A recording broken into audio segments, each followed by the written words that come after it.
Hey everybody, what's going on? Mr. Tony of the Dead here, and this is another Wasteland Wednesdays. And with me always is that fat samurai guy. And we're going to be right back after this 2-minute brief message. So go to the bathroom, take a shit, do whatever you need to do, and we'll be right back.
Potato here. Shirley Sugarfoot here. Big Gorgeous. From North America's favorite perf pop band, Big Gorgeous. Say hi, Big Gorgeous.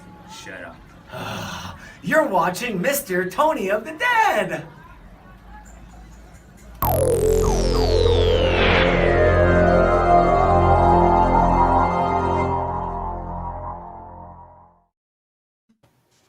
Hello, we're back after that brief 2-minute and some second message from Big Gorgeous, as always.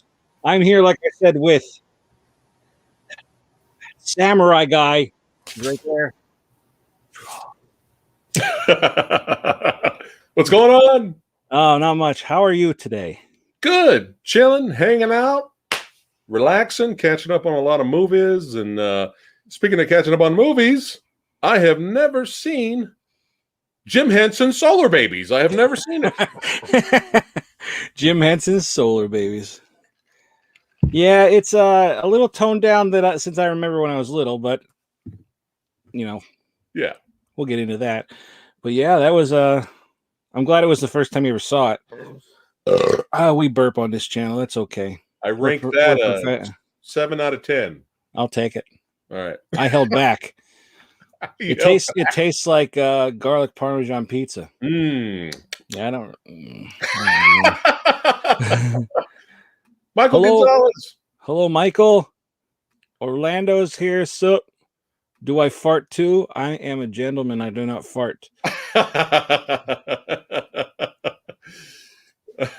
don't take shits either. It just disintegrates. No, I just. Yeah. I don't know what it does. I don't know. If you've been to my channel enough, you know that that's the running joke on my channel, that every time I have to go to the bathroom, I'm taking a shit. Right. And when I do fart on camera, because, we don't judge, it sounds like a wet fart every time. And it's not. It's just chair. It's just chair. Yeah. I swear it. Yes. But yeah, farts are funny. Unless you're trapped and you're the victim and you can't get out, then it's kind of sucky. But it's funny. It's funny if you fart, but when they fart, it's, you fucking pig. Yeah, it's the most disgusting thing in the world. Ballin'. Ballin is here. It doesn't get more 80s than Solarbabies. I agree. I agree. I do. Yes, I do. They're all over there. And I'm not getting up and bringing them over. Sorry. I don't blame you. I wouldn't either. Mine's like, oh yeah, it's up there. Yep. It's Solarbabies. They have a song, but it's not Solarbabies or anything. Yeah. It's their own song. We were talking about that a couple weeks. Yeah. And I didn't. Babies. I was gonna say I didn't come up with a song with it. Just the Muppet Babies, you know. They'll find Bodhi for you. There you go. Don't call him Bodhi. Don't Bodhi. Don't call him an it. It's him.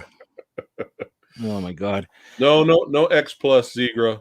You gotta be big scale YouTuber to be getting some X plus figs because they're way expensive. I don't know what that is. They're just a company that does Godzilla figs, but they come straight from Japan. Oh, So they're like ridiculously expensive. It's like, yeah, sure, I got $800. Yeah, let me get the $800 out underneath my couch. The change under my couch. Yeah, sure. Are they like gigantic, or are they just like that detailed? They're like, I mean, there's huge ones, but they usually the average size is like this. Oh wow. I mean, you get what you pay for. They're very detailed. They're cool looking, but dude, it's like fuck. It's like one of those. You splurge on one, and then that's it. You don't buy any more till you die. And there's always probably more than one you want, so it's like, yeah, decide. Yeah, I hate that shit. Ballin'. Solarbabies is like the Mighty Ducks meets Mad Max meets Electric Boogaloo meets Saved by the Bell and Power Rangers.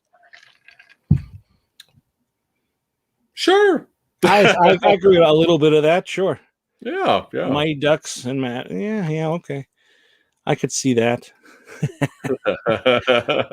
Yeah, you said this first time you've seen this, and this is my first time in years that I watched it, and it definitely I don't know what it was. If there wasn't stuff that I didn't remember, it's just it I guess it didn't hold as well as I thought it was going to. But okay, no, but like I said, we'll get into it. But it's not necessarily a bad thing. Let's just say that. Yeah, just some things. You know, when you watched it when you were young, it worked better. Now you're watching it as an adult. Some things didn't kind of hold up, but we'll get into it. Yeah. And I'm brand new because this is kind of fun. So yeah, I literally watched this yesterday. Now I remember seeing Solarbabies on rental stores because it was such an odd title. Yeah, I was like, "What the fuck is a Solarbaby? What is happening?" And I remember I used to look at the cover and I was like, "Is this some rollerball ripoff? Like, what am I looking at here?" Right. Yeah. So the name kind of turned me off, to be honest. And I don't know if that is one of the reasons why the movie did not do well in theaters. Because even back then, even in the 80s, people were like, "What the fuck is the Solarbabies?" I don't know. But even that guy says it's a odd name for a team, isn't it? Yeah, he said they sound like pussies. He literally said that in the movie, and I was laughing. Yeah, I was busting up. Oh yeah, the movie. It's definitely not like other post-apocalyptic movies. It's a lot. It's calmed down, I think, a little bit. I don't know. It's rated PG-13, so that might have something to do with there's roller skating in it, which I imagine is probably what at the time was really big. So they probably banked on that, right? And stuff. I don't know what was out like that time that would made them focus on roller skates. Well, it's the 80s, right? So you got sci-fi is popular. So we got sci-fi in the movie. We got post-apocalyptic movies are popular. That's in the movie. And teenage angst or whatnot, young adult angst. That's big. That's popular. That's in the movie. The rollerball stuff, though, I don't know. I think maybe roller skates were still. I mean, because roller blades, that was 90s. Was that late 80s or early 90s? That was the 90s. Roller blades. Yeah. Okay.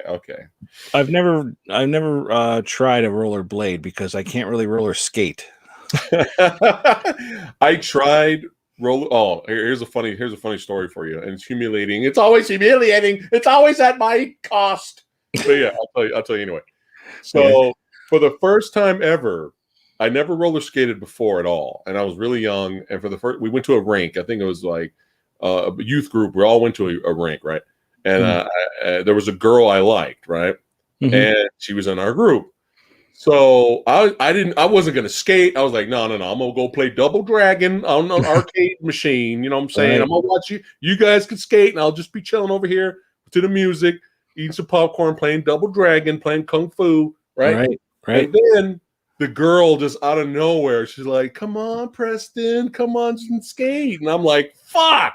Because I don't know what I'm doing, right? So I was like, oh shit. So I go like an idiot, put on the roller skates, and I go out there, and I'm just like kind of bootlegging it, a little bit.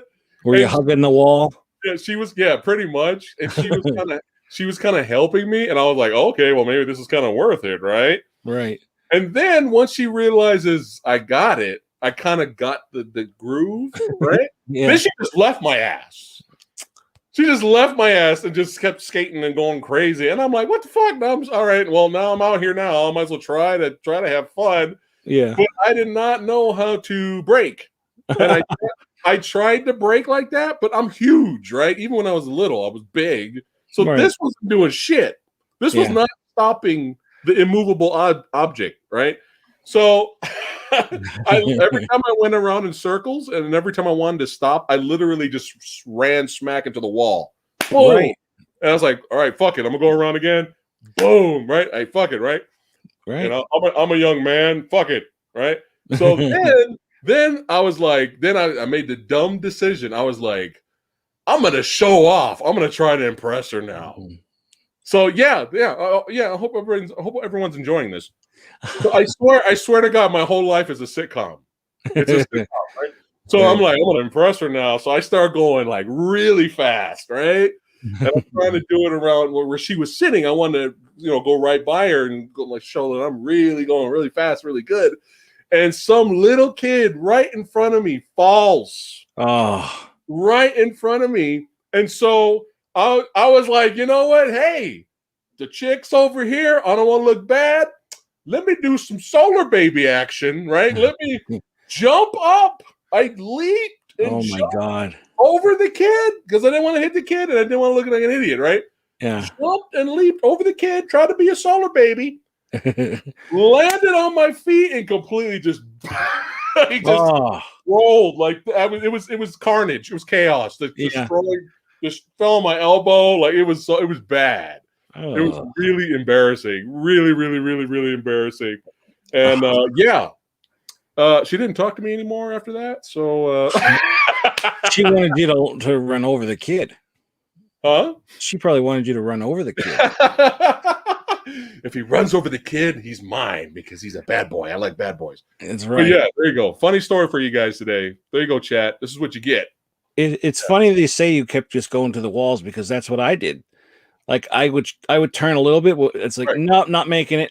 Yeah. Boom. Right. Just grab the wall. And you felt manly about it, right? You felt manly. Like, fuck it. Muay Thai elbow to the wall. Right? Yeah. Like I didn't fall. I didn't fall. Yeah. You got a little big samurai leaping over in the air like he's playing Jet Radio. Playing Jet Grind Radio over here, right? Yeah. Totally just barfed it when I not barfed, but I totally biffed it when I landed. Like it was bad. It was I would go back in time and see that. That's I told you, what are you doing? Nothing.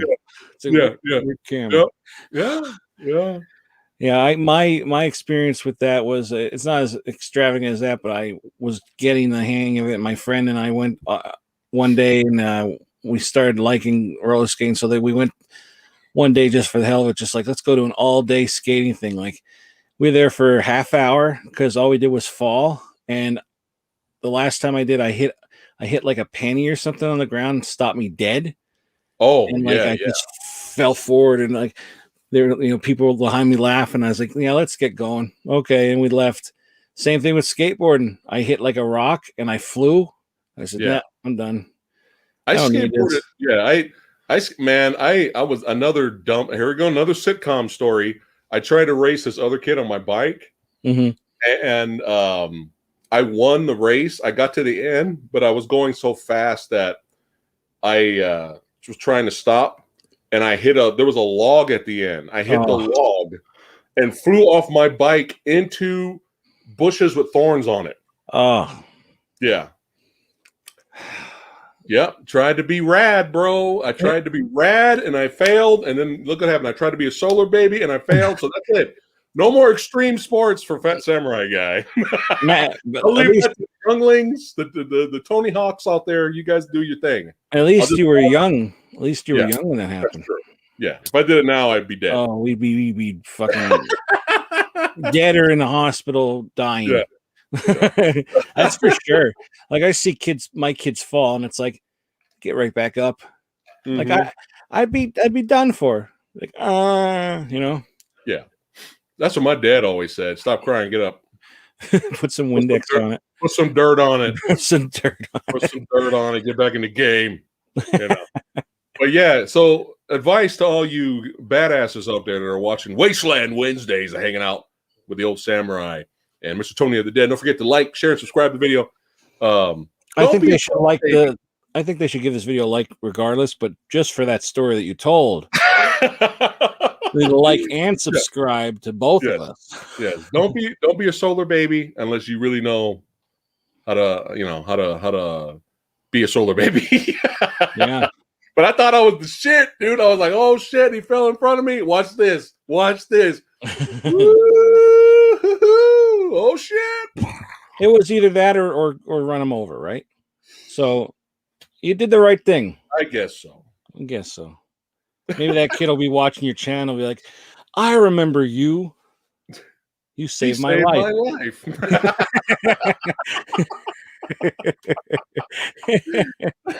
You know what? Man. Because my life is a sitcom, that probably will happen. Yeah. It could. Would it be like one of those like Karate Kid? Zegra, Like, it's Zegra 71. It's him. it is. That's it. Yep. He's the one. You'll need like a loan or something, and like you'll meet that kid that you saved, and he just happens to like be the owner of it. Like in the last season of Cobra Kai. Yeah. There you go. Yeah, that's it. It's Solar the owner baby. of YouTube. Yes. But yeah, we'll tell some more stories afterwards. Yeah, 1986.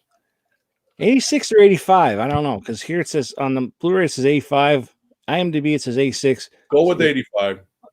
You know, go with 85. It's close go to with 84.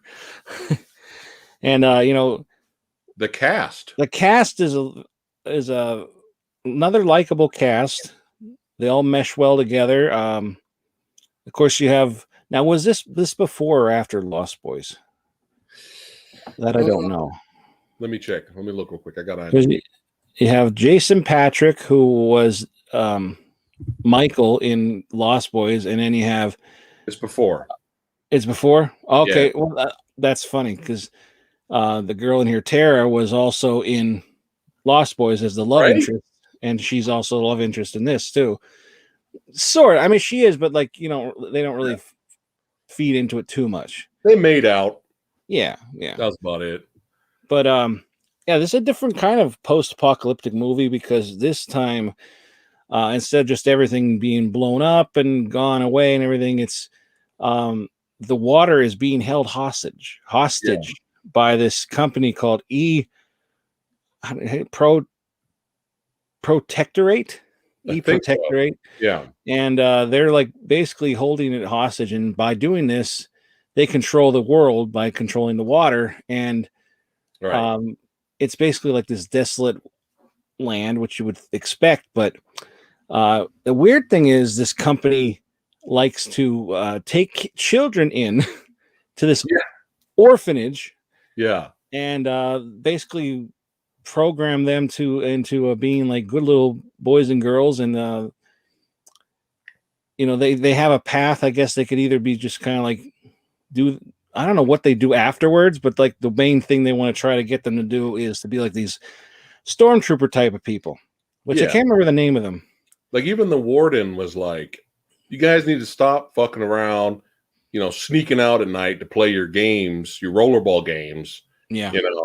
with no rules. You guys are gonna get, you're gonna piss off bad things are gonna happen to you. Just stay in the school. You guys can have your sports contests here, and where it's safe and where there's rules, and then put your time in, pay your dues, and then you could go up in status or whatever. Yeah. AKA, you're just gonna be a stormtrooper. Yeah, basically. Really? I mean, but you have like this group of kids who they're all roughly the same age, I guess, except for this one kid.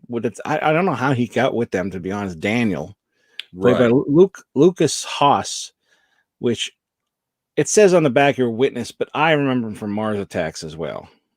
Yeah, he was. Yeah, Mars. I remember him more from Mars Attacks than Witness, but he was the little kid in Witness, though. But then you got Peter DeLuise, everyone's least favorite 21 Jump Street member. Yeah. You're damn right. You're damn right. Nobody liked him, man. Nope.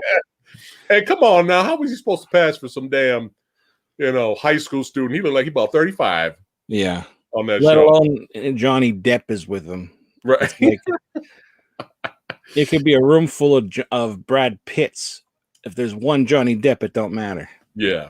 And then you have Sarah Douglas, my favorite from Superman 2. She's one of my favorites. She plays Ursa from Superman 2. Yeah. She shows up later, but we'll get to that. She plays a good villain.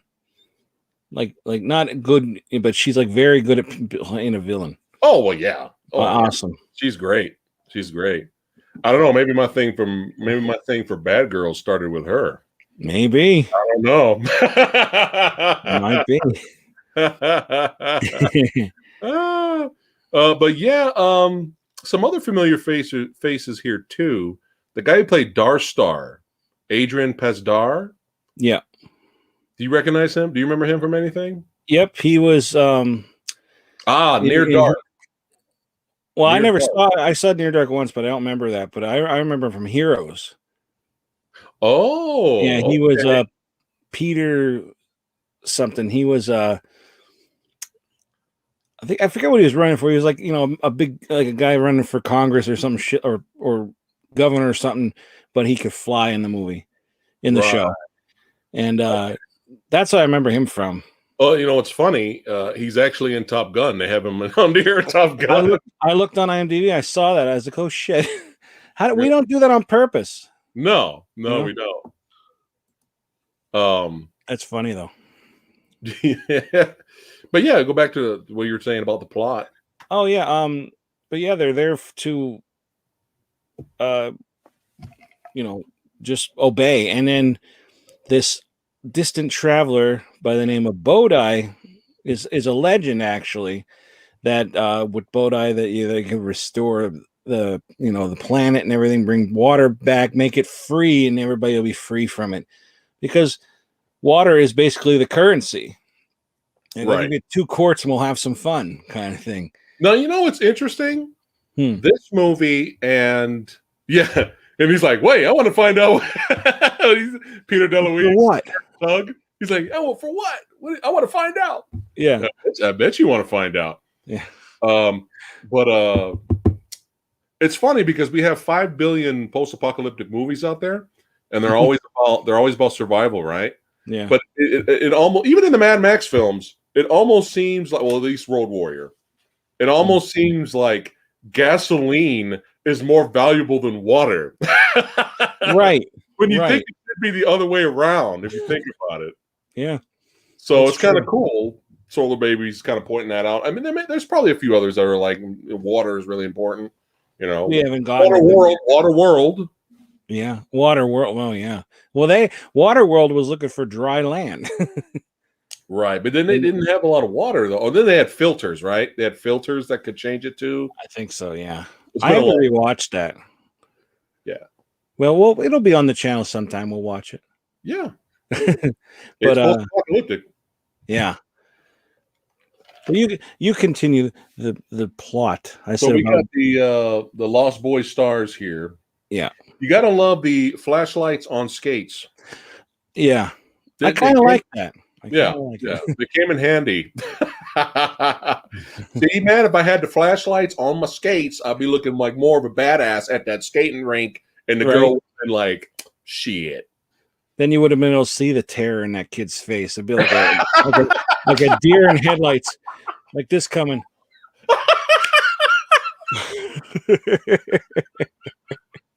Oh man, that's hilarious! Deer in the headlights, right? You should start doing like me, man, having live stream highlights. Yeah, you seriously, dude, and then like upload it to your channel. Just have just funny moments from all your live stream videos. Like you should put like clips of the best of. I could do that. I could do that. That's what I've been doing because it's kind of funny. All right. So yeah, you're right. The bow tie ball drops, and the kid finds it, and he, it instantly heals his hearing, his loss of hearing. He can hear now. Yeah. Right. And he kind of just brings it back and speaks to it, kind of takes care of it, and even makes sure it has air, as if it doesn't. Obviously, it doesn't need air; it's been submerged underwater. But I guess Bodai's like, hey, you know what? The kid doesn't know any better. He's trying to look out for me. All right, I like the kid. Okay. Yeah. But the teenagers want a teenage. They want a solar baby. They want freedom. They want to get out. Right. Yeah. So.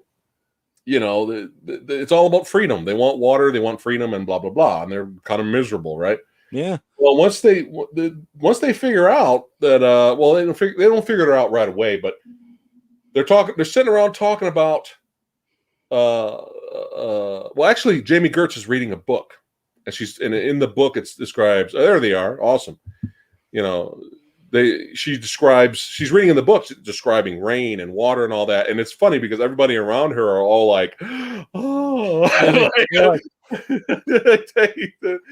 like she's telling the greatest story ever, but she's just talking about rain and stuff. But they've been suffering. They want to experience a cloud or two. Fuck it, yeah. They want to experience, and then Bodai.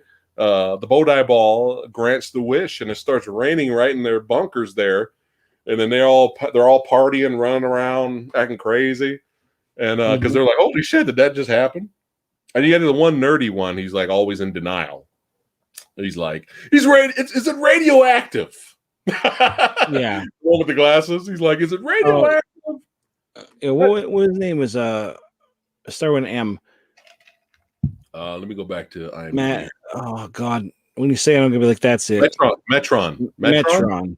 Yeah. And you got Rabbit. Rabbit's there. Rabbit.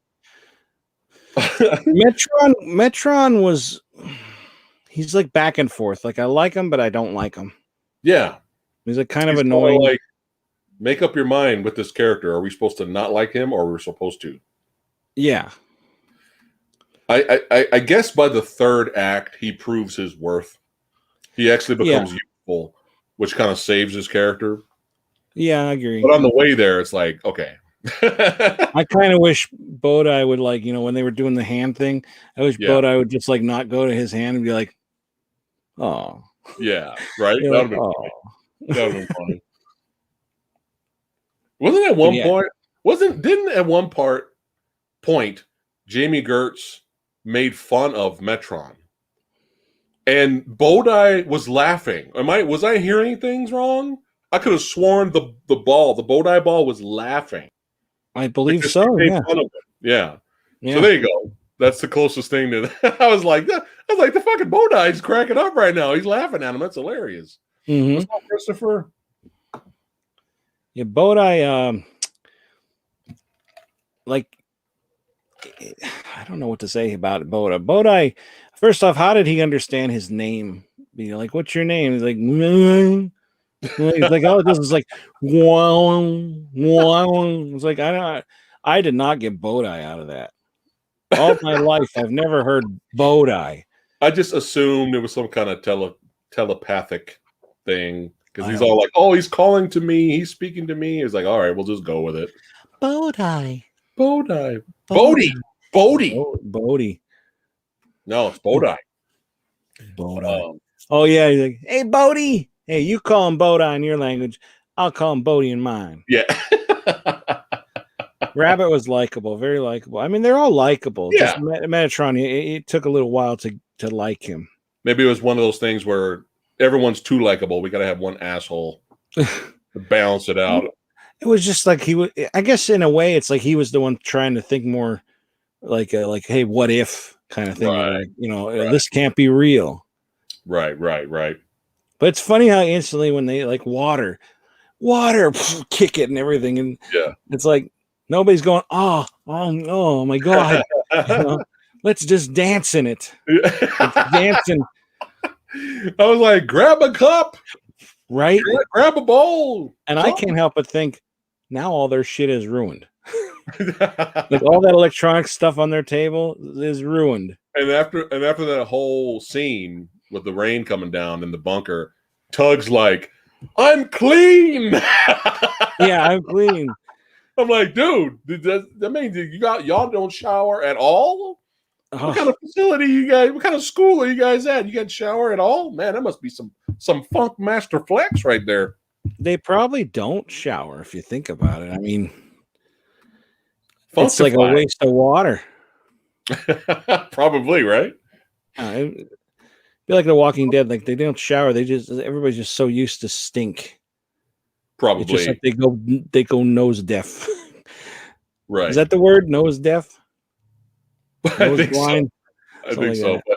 But speaking of stink, we're gonna have a callback a little bit later when we get to it, and you'll know what I'm talking about. But yeah, they all fall in love with Bodhi, and they go out and have fun. They play with him. Bodhi wants to have some fun and hang out, and they're all playing rollerball with Bodhi and all this stuff. And then they have this moment where they're all grabbing hands, and they're all kind of sharing the power of Bodhi between each other. Yeah. Which I have a theory and a fun fact. Okay. You guys may already know what I'm about to talk about, but I'm saving it to the very end. Because while watching all of this, I was like, man, this looks and feels familiar. Mm-hmm. So we'll see. I don't even know what you're talking about. So that's why I got the screen share ready. So I get you. Yeah. So let's see. So what's his name? The dude from Near Dark and what's the other guy? What was this? Was Dark Star? It's Dark Sard or something. Okay. It sounds like Dark Star, but I think it's like Dark Star. Right. Yeah. So we have just reviewed and spoke about 2 post-apocalyptic movies that had owls in them for no reason. That's true. Both of these movies, this and what was the last? Wheels of Fire? Yeah. Yeah. Both had characters with owls in it that did nothing. He was just kind of a pet or whatever. He's a Chicani. That one. He's a Chicani. Which again, all these kids don't know where they came from. They don't know their background or anything. It's like kind of like trying to keep it secret. The place knows where they're from, but like this guy's a Chicani who apparently can summon birds and stuff. Yeah. But Wheels of Fire, the owl lived though in that one, I think. Yeah. The owner died, but the owl lived. Yeah. Yeah. This one, the owl got fucked up, and the guy that shot him, the Johnny Lawrence, the bootleg Johnny Cobra Kai bootleg here, shoots the bird. You gotta love that hair. Look at it. Post-apocalyptic has got some interesting barbers. He's a great villain. This kid. I wish he would have been in more stuff as a villain. Oh yeah. Funny thing is, I found his Facebook. Oh, and he has no hair now. He's just a shaved head, but he has the same face. Like it's him. Yeah, but I was kind of laughing when he shot the owl and he picked it up and he's all like, "Woo! Yeah, I got his bird! Woo!" And I'm like, "Holy shit!" He goes and throws. It's not funny. It's funny because it's a fake bird. He's swinging around. Yeah, that's why I was laughing. Whatchamacallit? So Darkstar finds them having magical moments with Bodai. And he's like, I want my magical moment. So he steals Bodai and goes and leaves and escapes. And then our solar babies go after him because Daniel goes after him first. I mean, Bodai's calling to him. So Right. Right. And then they go after Daniel. Yep. The colony, I don't know if you recognize the guy, but the guy, you had the elder that was in the it was almost like a colony. It was almost like a circus area, like an old. I think it was like an old like amusement park kind of thing. Yeah, closed down fun house. Yeah, And he had the elder there, which was a very odd scene. That elder, because they're trying to sell him Bodai to get some money or something, and he's just like, no. It was just kind of weird. It was a very odd scene, but the guy who was kind of running the colony before they went to the elder, that Dark Star ran into, that was one of the alien hunters from Critters. Yes, it was. Okay, I knew I'd seen him from somewhere. Yeah, you're right. I was like, oh shit, he's in another 80s movie. Okay, cool. Everybody in that tribe or whatever has like a unique hairstyle. Yeah. Not like long hair, but like a braid on the side. Not a braid, but like a pulled on the side. Which is funny because Darstar has one too, but like he doesn't know where he's from. Right. And again, he doesn't know about the bird thing because there's birds all over that place too. And that old elder guy is like, be quiet, I'm trying to talk. And then like the pigeon's like, just stop talking. And he was kind of like a comedy relief in a way. Yeah, it was just we never came back to him. I guess it was, I don't know. This is one of those. All right, we're done with that character now. Yeah, but the Critters guy. I was like, oh shit, it's the Critters hunter. It looked like a groovy place to be. It looked like a hippie commune. Yeah, you know, like everybody's kind of like at peace, and they're all Chicanis, and this guy's like, okay, I'm home, and then, well, sure enough, the bad guys show up looking for him and the ball and Bodai. Yep. Grok. I don't have a earlier picture of him, but I do. I'll show it real. No, I don't want to because it'll ruin it. No, I'll show it. There he is. That guy. Yeah. Another slick villain. He seems like he's like a villain with a lot of money. He's got his like rubber outfit. I always thought the outfits look cool on him. I don't know why. It's like almost leathery. Yeah. Him and the girl from Superman 2. Yeah. She looked like she was getting ready to go clubbing. She had the big white shoulder pads, the makeup, the earrings. I was like, how post-apocalyptic is this? She going clubbing later. Where are they getting these outfits from too? It's like everybody else is finding shit. Somebody's making stuff in this aqua place. Yeah. Where they held the water. So Grok was in Dune, The Hunt for Red October. He was in Dune, The Hunt for Red October. And I remember him because I was like, man, his face looks familiar. I remember him from Posse. Do you remember Posse? Nope. He played the evil Sheriff Bates in there. Posse's a fun, entertaining, kind of like a blaxploitation Western, but it's fun. Oh, okay. And Billy Zane is great in that movie too. So I haven't seen. I've seen The Hunt for Red October, but I don't remember it at all. It's been a long time since I've seen it. I remember liking it. I just don't remember it. Same here. But he played a good villain, and he looks like he'd play a good villain no matter what, like in everything. But now, was I seeing things? I hope so. You watched the movie. So the Solar Babies arrive. Oh, how did you just to backtrack a little bit? How did you like their teaming up maneuver to get across the ramp? It was something else. I remember They're all holding each other, like going in a circle. I wouldn't have made it.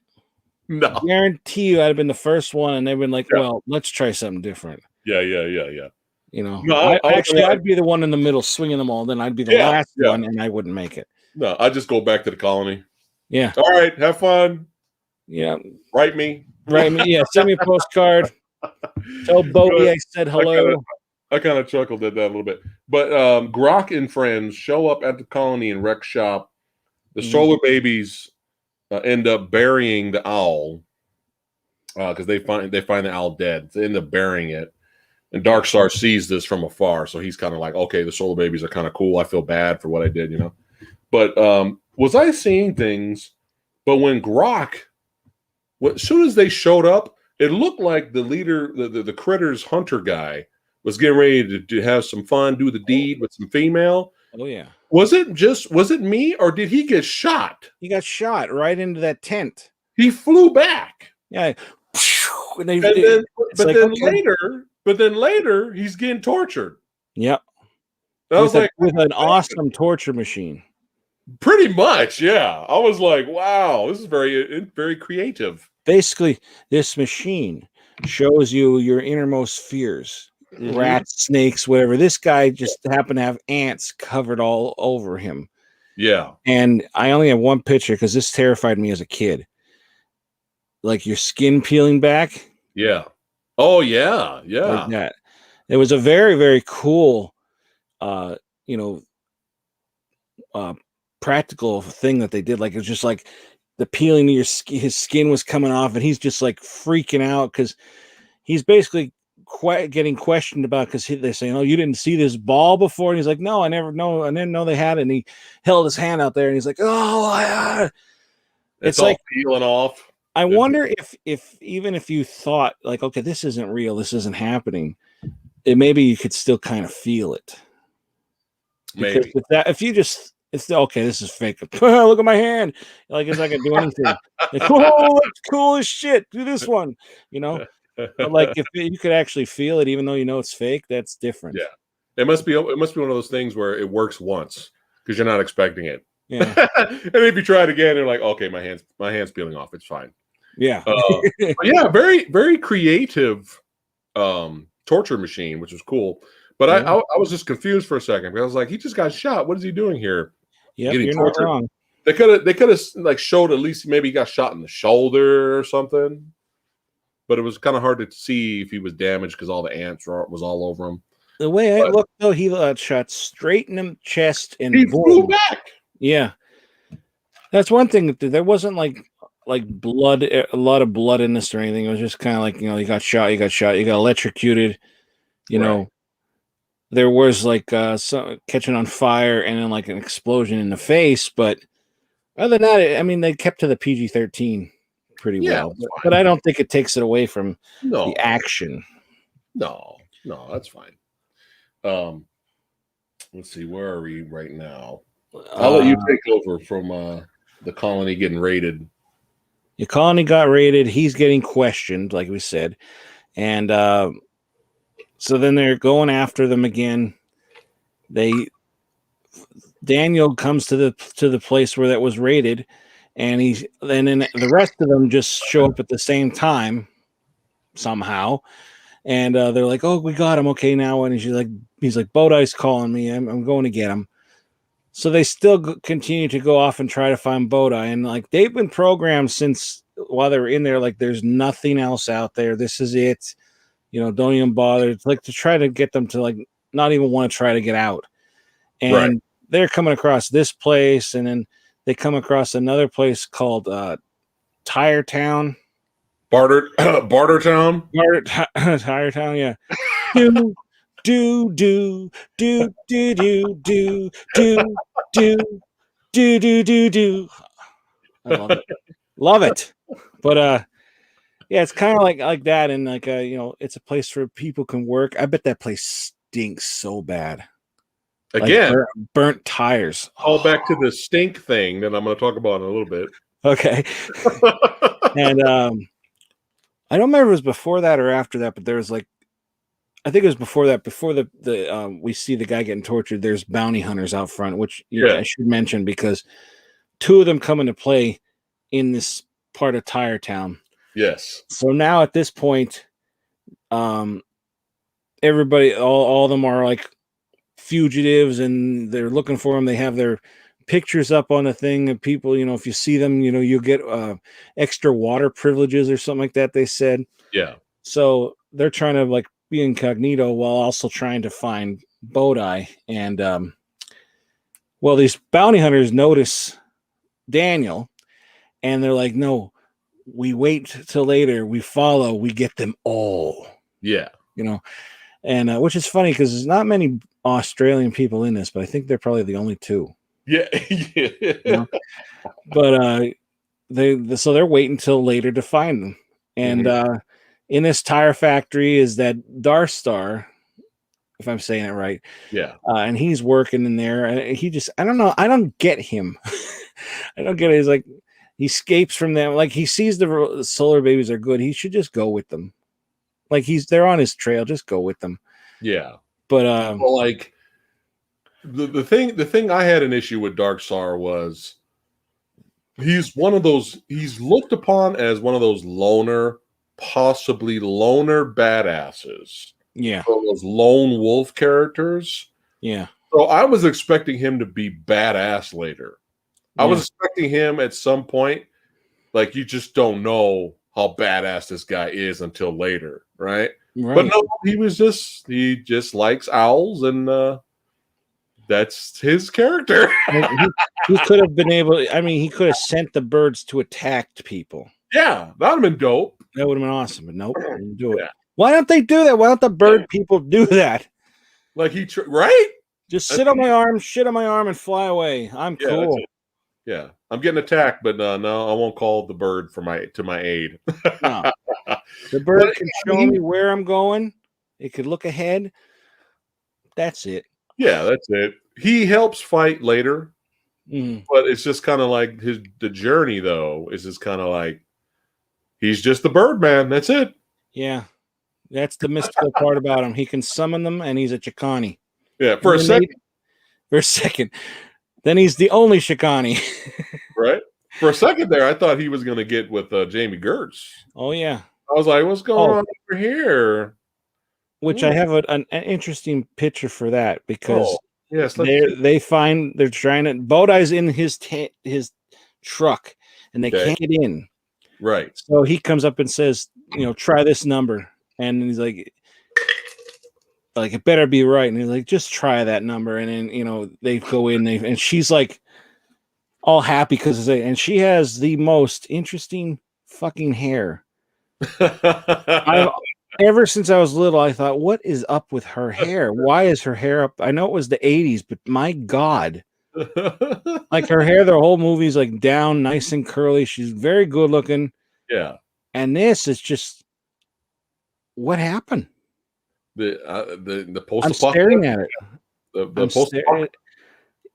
It must be post-apocalyptic. It's the tires are holding it up, I think. Like, I could rewind that part and just like look at it and be like, what the fuck? Like, to this day. Like, look, she don't even like it. Look at her face. I don't know. I have stupid little things that I hate in movies, and that's one of them. I hate her hair. Some styling. That's it. 0 stars. 0 fucking stars. That's it. Thumbs down. For her hair. Yeah. I like how you had to snap. 2 snaps. Do you remember Living Color? That's what I was doing, yeah. Oh, our new sponsor is Ben Gay. Yes. Hated it. Solarbabies. Hated it.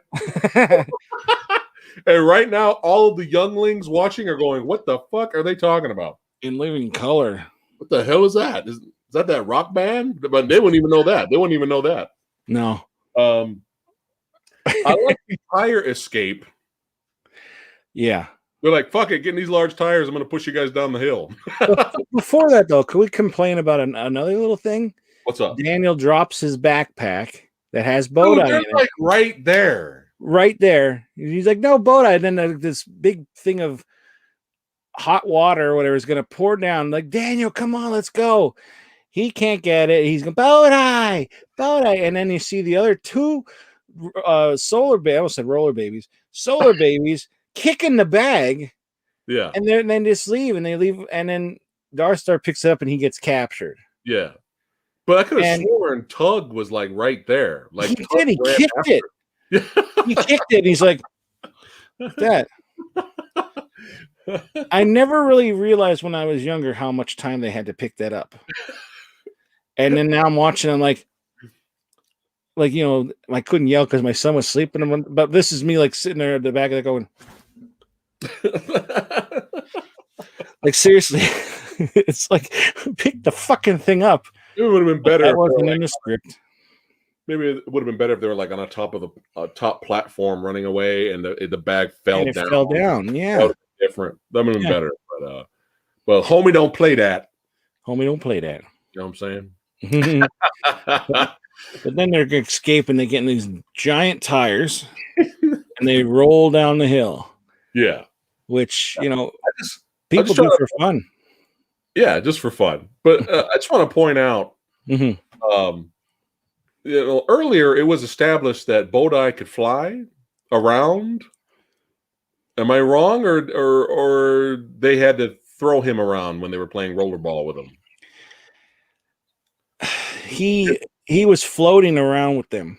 Yeah, I thought he was kind of floating. Yeah. So you'd think maybe he could have got out of the bag and was like, "Peace out, motherfuckers." I mean, we'll get into that a little more, but yeah, you're right. Turn your brain off with this one. I mean, who knows what Bodai can do? Yeah. I mean, this thing, guy, whatever, is so mysterious, and he's a ball. He just looks like a giant pearl, Mm-hmm. but he's friendly. A purple sphere. Yeah. A purple sphere. Mm. I get it. Mm-hmm. So there you go. And at this point, they hit the bottom. Yeah, that was a weak one. They hit the bottom of the hill. They get out of their tires, and they realize there's no Tara. Where's Tara? Factory And blows then up. they see a factory blow up, and they think she's dead. Yeah. And so they're all sad. They don't move from that spot apparently. Which, like, I don't know. Like, wouldn't you just keep going? I know they're upset, but like, there's still stormtroopers around. Yeah. Whatever. But they're all upset and everything. And then you take it from there because I'm kind of blanking right at the moment. So then we get to, oh, don't forget about that random artwork they came across in the cave. Oh yeah, the symbol on the male's. He had like he had a necklace. He had a necklace, and Right. she has the same neck tattoo of that necklace on her hand. Right. Which, you know, comes into play. So we cut to another film. I accidentally hit the skip button or the click button, and it went to another movie because now we're in Star Wars territory now. It's a sci-fi movie now, especially when Superman 2 girl shows up. I was like, what? Yeah. All right, fuck it. We're all over the place in this movie. Fine. All right. So we have like robots and shit. We got all kinds of, she's got beautiful leather shoulder pads. She's looking right. There you go. That is Terminac. So we're in another movie now, but it's fun. It's still fun. So, he wants to Grok wants to capture the legend and destroy the legend. She wants of Bodai. She wants to experiment on it, right? So they have a mutual interest here. Yeah. Why though? I don't know. Because evil. Because evil. That's it. They're just evil. Like, let's get it and destroy it. I mean, I understand like the legend is if of this Bodai is supposedly then it'll free the water and they're in charge of the water, then they wouldn't be in charge anymore. But like, sure, we're just going to destroy it. Yeah, because evil. Yeah. Because my name is Grok. Because I'm Grok Vader. Grok Vader. I got Ursa from Superman 2. I got Discount William Zabka from Cobra Kai over here, Yep. There he is. Oh man. I don't know. I like him as a villain though. I really do. Oh no, he was fun, but that's like the first thing a big tall bully that with blonde hair. Yeah. But wait a minute. Johnny wasn't really the bully. Another conversation, another video. We're just Oh God, yeah. I don't know. all right. So the aqua bunk, that's where all the water's at. Yeah. So it becomes a sci-fi movie now, sci-fi base. Everyone's got modern clothes. They're getting ready to go clubbing. Let's see. Oh, so so before Jamie Gertz rescues the Solarbabies from the bounty hunters, before that happens, they get captured by the bounty hunters, and they're all tied up, and the bounty hunters are singing. Yeah. And here's the callback. The song that they're singing is I stink, therefore I am. I stink, therefore I am. I was laughing my ass off. Were they saying stink? Yes. I stink. thought they were saying think. No, Oh, I shit. stink. I stink. Okay, I didn't know that. That makes sense now. They know they stink and they don't care. I was like, oh my God. But what made me laugh even more is that one of the bounty hunters was Bruce Payne. Who's Bruce Payne? Bruce Payne, the main villain from Passenger 57. I never saw it. Yes, the main villain from Passenger 57, the main villain from Dungeons and Dragons. Well, no, second main villain from Dungeons and Dragons. But yeah, I was like, oh my God, is that Bruce Payne? So that made me laugh. So here we have like another early post-apocalyptic movie that has smaller roles for actors that end up becoming heavies later. Like we had Arnold Vosloo, show up in Steel Dawn, Right. Yeah, Bruce Payne and Solarbabies. But yeah, it's pretty funny. I was like, oh my God. You got to see Passenger 57, man. Yeah. You got it's great. It's a lot of fun. Someday I will watch it, Yeah, and I will let you know. My stink makes me stronger. Yeah, I stink, therefore I am. Yes. It's also funny because they have that cart and they're making them pull them, and they have that umbrella with all holes in it. It's like, I know there's nothing really, there's not a lot here on this desolate earth now, but like that's not doing shit. Yeah, I know, right?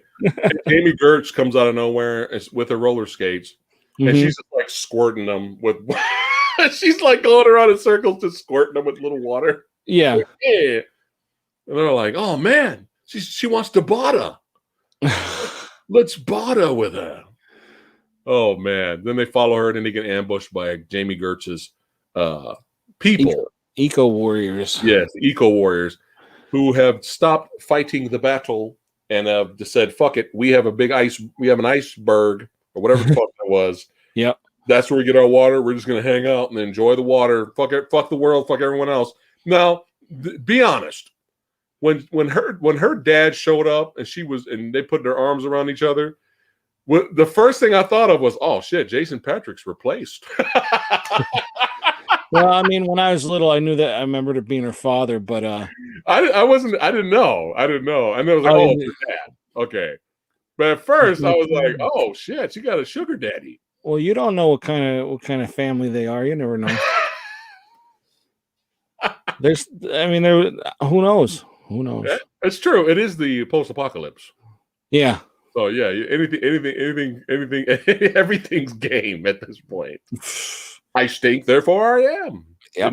The new hit single. There you go. Right? That's the song of this movie. Not the Smokey Robinson one. Oh, I know, right? Not the Smokey Robinson. I stink, therefore I am. Yeah, that kind of cut me off guard. I was like, Smokey Robinson is doing a song for this movie? That's kind of hilarious. Specifically for the movie, too.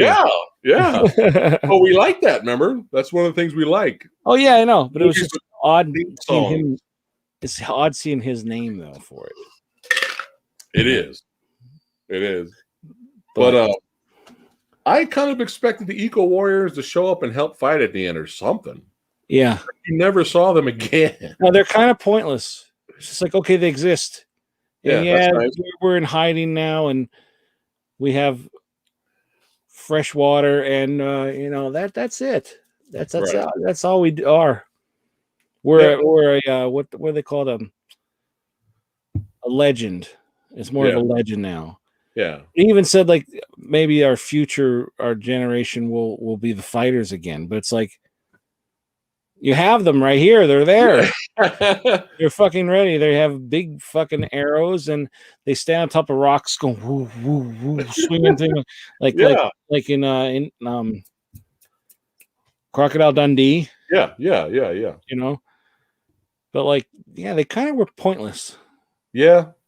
And it was kind of like even Jamie Gertz's character was like, no, fuck Bodai. She was like, no, we're staying here. No, fuck. Why we gotta go? Bodai, who cares? Bodai's all right. He's gone. Yeah. We can just stay right here. We got water. That's the thing too. Again, the first time they see like he's the not Jason Patrick, the other guy from 21 Jump Street. Yeah. He comes in and he goes, water, jumps in. It's like, now it's ruined. Who's gonna drink it now? Like their first instinct is to just jump in the water. Like I know it's rare and it's hard to come by, but like if you see a giant pool, don't jump in it. Well, he is the most, least likable character in 21 Jump Street. So there you go. It doesn't get any better. It just gets worse and worse. That's it. Yeah. Even Jason Patrick had a reminder, like, we kind of had a little mission here. Daniel and them, you could stay here, but we got to go. Yeah. And she was all mad because they were leaving, and then all of a sudden it was weird because she knew where the Bodai was all along. Yeah. And she was hiding the information. I was like, what is going on? Wait a minute. That? Yeah, and then they made out. Yeah. Yeah. I was so trying to see through her clothes the whole time, though.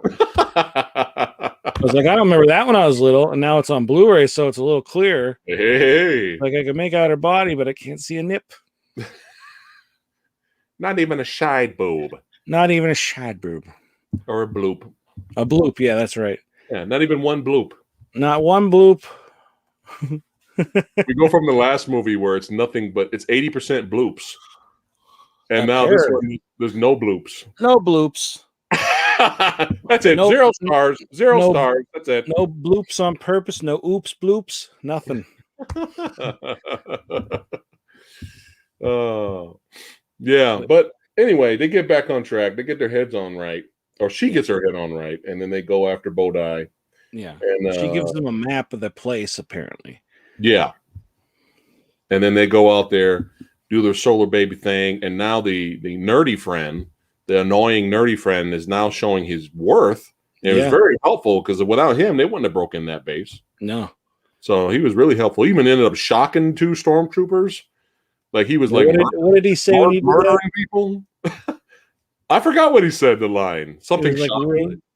I don't know. Really corny line. Yeah, I don't know. I can't remember what it was, but it was really corny. I was like, oh. Like you're crossing the line now, kid. Yeah. Just do your job, right? Don't overdo it. He's like shutting the gate down. Every time he pulls a lever, it's like it's shocking. He's like, geez. Like, I'm thinking to myself, oh, that probably hurts. Oh, that's gotta hurt. Well, the dogs are coming. And then the gates come down for the dogs. And I love how the dogs had flashlights on their heads. Yeah. And then that bad guy that, like, you don't really. I wish he served more of a purpose, though. Like he was just a bad guy, and all of a sudden he's a stormtrooper, kind of in training. But like, him traveling by like the dogs when they were like, he was in the car. He's going at them, come on, and he's like banging. Like he's such a jerk. Yeah. Like the birds show up earlier when he's Darth starts summoning them, and he's like kicking the crows and that. I just kicked my box. That really hurt. But he's like kicking at the crows. And everybody's like, oh. It's like he's such a jerk. He's good at it. He is good at it. But I like him. I don't know what the hell it is. I like villains sometimes. Yeah. Well, villains are like the reason we watch most of the time. Yeah. And how many times have we watched really good movies, but they have weak villains? Yeah. And it's kind of like now imagine, and we still like the movie because we like the movie, but it's still like imagine the same movie that we really like with an awesome badass villain. Yeah. It'd be better, right? Yeah. It happens. It happens, you know. What's that one movie with What's up, Devin? Stop talking about food. Devin, making you hungry. always torture us because showing up here. Oh, it's talking like about food. What the hell's the guy's shush? Oh my god, I can't think of his name. I gotta eat cereal later. Yeah, you like that? I'm having cereal. Why are you eating cereal? You're happy. It was like not Enter the Ninja or something like that. It was like shit. I can't. Never mind. I was gonna say there's a villain in that movie that's like not like he's not like a badass or anything. He's just kind of boring. I'll think of that movie at the end. It might have been Enter the Ninja, but what's great though is the death of the villain was at least one of the greatest death scenes ever. What's the name of the guy that is the main? It's not a Bruce Lee. If it's Bruce Lee, then it's not, I'm not thinking of Bruce Lee. Which movie? I can't think of it. Movie? It's not Marked for Death. It's like a weird name. Sure. I don't know. Never mind. Let's just go. How was the Blu-ray picture? It looked good. Is that the Kino Lorber release? Yeah. No. Yeah, it looked pretty decent actually. It actually looked pretty good on Amazon Prime. I was surprised. Did it? Yeah. Oh my god, a ladybug just flew on my screen. Yeah, I mean it looked good and it sounded good and everything, but there's no captions and there's only the trailer and that's it. Yeah, there's nothing on it. Ooh. Yeah. That sucks. Like the movie, at least that, especially that movie, deserves at least an audio commentary track. Yeah. Come on. Well, maybe somebody will release it again and they'll get everybody on it, you know. Yeah. But we have our end fight scene and we have our Terminac. Yeah. And we had some earlier scenes of Terminac, you know, using the pincers to try to see those two things. See that table shot right there, guys? See that? And in the middle is the purple sphere, where the purple sphere goes. Mm-hmm. And you have the contraptions on the side trying to dig in and get in the try to get to the nougat. Yeah. Get to the nougat. You know what I'm saying? So the nougat. Luckily, the Solarbabies arrived just in time to stop that from happening. And Darkstar ends up attacking the blonde-haired kid. Yeah. But I just watched this yesterday. I honestly don't remember what happened to the kid, to be honest. The blonde? Yeah. He just kind of like he got knocked out. I remember nothing happened. Was on top of him. You don't see what happens to him. You just assume he gets killed from the place. Okay. This guy look at Daniel's face. I think he was actually terrified of him in real life. He's not acting. No. Yeah, like, I'm terrified looking at this guy. Yeah. He just wants to go bowling with Bodai, and this guy's like, that was a weird, creepy part too. He's like, is that your ball? Oh my, is that your ball? So he has that, and here you can't really see it too good, but he has scratches on his face, and that's because Terminax is so stupid. It's like the stupidest fucking robot, really. Like they make this big deal out of him, and he just comes in all fucking stupid like this, and then like his eyes are like, and then like he's examining the ball. He can actually see the whatever on it. He could see more than what we could see, and then he picks from this tray of nuggets, and she's like, Terminax has decided to go with this. Like, there's all these different like screws, and he's gonna drill down into the source, and it's just getting hotter and hotter, and then like it blows up, and then it gets onto that guy's face, and he went like that, like to look at her, like, did it get me? So like, okay, this isn't working. They heated him up enough that it should work, and it's not working. Yeah. They don't know what to do. Did the power of Bodai leak out into Terminac? and that's why Terminac just out of nowhere went crazy and attacked Grok. No, I think it was because he couldn't fucking see. Because they smashed his eye. Okay. And then they smashed his other eye. So he's just like grabbing. Okay. And then because with this movie, anything goes. Right. So that could have happened as well. and he's programmed to enjoy what he does. Right. So he's enjoying grabbing this guy's arm and crushing it. Like, could you imagine how much that hurt? Yeah. And then it grabs his other arm. Yeah. And you see him lifting him up, and in the background, he's like this and that. And that's where the blonde guy. Sexy Sumo's here. This guy. That's where he shoots the machine. And I don't know if him doing that killed the guy because it exploded right there. Yeah. Or if like he was already dead. And he's like, oh no, he's because his leader is dead. Right. But that's the last you see of him. You don't see him escape. You don't see him get killed. And it's like, well, what happened to this guy? You never see what happens. Well, they were saving it for the Solarbabies 2 sequel. Well, what the hell are they waiting for? Solarbabies grandkids to play the part where it's like all young Ghostbusters. I mean, young Solarbabies. Go back to the picture of Grok. Oh, there's a microphone there. Yeah. Go back to Grok. Sexy Sumo says, is that Andy Griffith?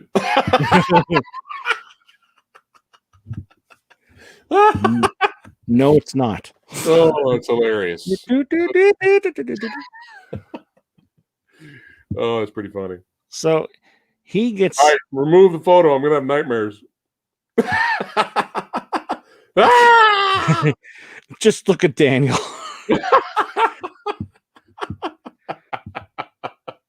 Like, what do you don't have to tuck me in. It's okay.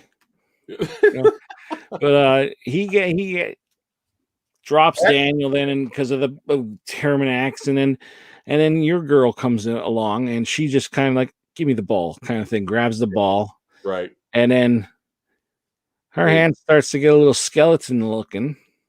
Yeah, and they're fighting. Bodai has a defense. If he don't want you to pick him up, he'll shock you or whatever.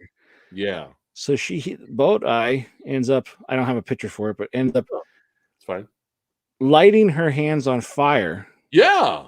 And she's like, oh, it's like, I don't know how that didn't terrify me when I was little, but watch it now. I'm like, oh my God. Yeah. Like, how did they do that? Like, is that really her hands, but with like gloves over it? Or is that, it didn't look like somebody was holding up 2 fake arms with 2 fake hands in front of her. It looked like her. Yeah. And then she goes over to the console and just gets electrocuted. Yeah. So that's what I'm saying. Like, it's PG-13, but they do have a little bit of some gruesome stuff in here. Right. Yeah. And she had a better death than the Grok. Oh yeah. I would have loved it if the machine, if Terminax pulled his arms off. Oh, that would have been great. And just like he fell down, he had no arms. That would have been beautiful. That would have been great, but that didn't happen. PG-13. PG-13. What are you gonna do? PG-13 at the time was a little different, but yeah, you're allowed to get away with like 1 F word, right? 1 decapitation and 1 F word. That's what I would have. Instead of the F word, we should have had the what's the word? Not disembowelment, but just rip his fucking arms off. That's all I was trying to say. Rip his arms off. But carnage, explosions, getting shot, blown up, Terminac going crazy, crushing arms, people getting shot, jumped, and the bad guys lose. But during this, the premonition that Bodai revealed to Jason Patrick's character kind of showed him the future. Yeah, and came true, and part of the the Aqua Bank bursts open. And all the water comes out. Yep. And everyone's kind of free, or their water's just out now. Everyone, it seems like you must be free after that. There's no control of kids anymore. After it's free, they can't control the water anymore. So that means everybody pretty much can have water. Right. And then it like goes up into the clouds and up in the sky, and it makes a thunderstorm. Right. So now the water is free. They're making it like the water is like a being. Right. Right. And before they go have fun and go strip down and go swimming and all that. Before that, they kind of say their goodbyes to Bodhi in a way, and they all grab hands to share the power, the purple power of Bodhi, in a circle or together at least, and then Bodhi forms the clouds and sky, and then Bodhi leaves them, after his work is done, apparently, and then now we have water and rain and all that stuff. Yeah.